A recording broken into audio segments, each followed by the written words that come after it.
BA second year के first paper में syllabus के अकॉर्डिंग अभी तक हमने पढ़ा था।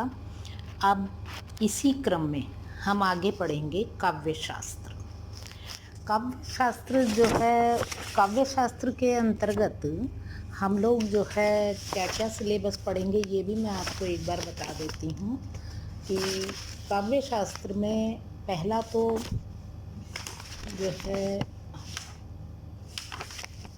हाँ, काव्य शास्त्र में काव्य लक्षण, काव्य हेतु, काव्य प्रयोजन, इनका संक्षिप्त परिचय पढ़ेंगे।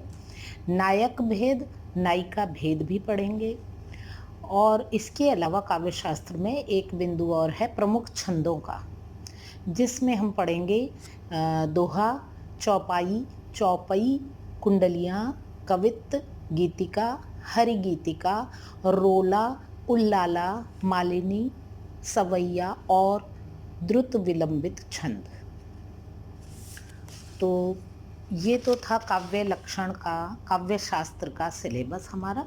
और अब हम इनमें जो है क्रमवार आगे बढ़ेंगे। तो पहला काव्य शास्त्र का बिंदु है काव्य लक्षण। तो आज का हमारा विषय भी है काव्य लक्षण। काव्य किसे कहते हैं? काव्य का लक्षण क्या है? काव्य का अर्थ क्या होता है? इसका क्या आशय है? आदि प्रश्नों का उत्तर हम आज जानने का प्रयास करेंगे कि आखिर काव्य मनीषियों के अनुसार काव्य का लक्षण से क्या तात्पर्य है।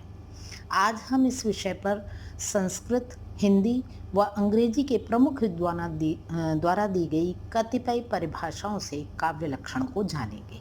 यानी कि काव्य क्या है। संस्कृत के विद्वानों ने काव्य किसको कहा, अंग्रेजी के विद्वानों ने उनकी नज़र में काव्य क्या है, और हिंदी साहित्य के विद्वानों की दृष्टि में काव्य क्या है, उसके लक्षण क्या हैं, किन लक्षणों के आधार पर हम उसे काव्य कह सकते हैं। तो इस क्रम में हम सबसे पहले लेते हैं संस्कृत विद्वान आचार्य भामह को।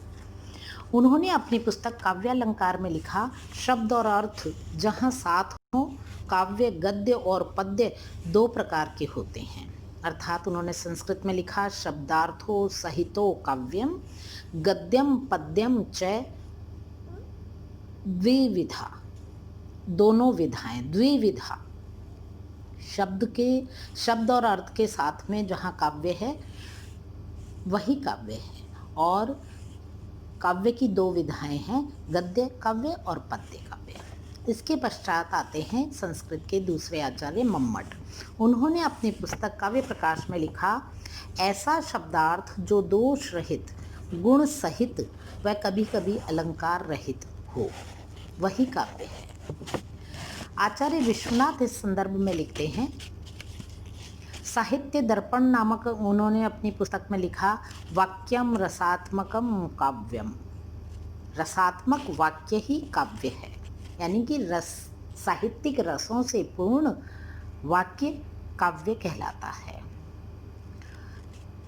आचार्य जगन्नाथ, इन्होंने रस गंगाधर नाम की अपनी पुस्तक में काव्य को परिभाषित करते हुए लिखा, रमणीय अर्थ प्रतिपादकम शब्द है काव्यम, रमणीय अर्थ का प्रतिपादक शब्द ही काव्य है।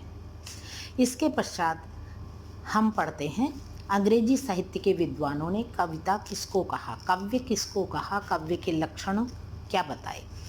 तो पहले विद्वान हैं कॉलरेज। कॉलरेज के अनुसार poetry is the best word in their best order, अर्थात सर्वोत्तम क्रम में सर्वोत्तम शब्द ही कविता है। दूसरे आंग्ल विचारक हैं ड्राइडन। उन्होंने लिखा, पोइट्री इज़ आर्टिक्यूलेट म्यूज़िक। इसी क्रम में अगले विचारक हैं Matthew Arnold. Poetry is a bottom, A criticism of life, अर्थात कविता मूल रूप में जीवन की आलोचना है।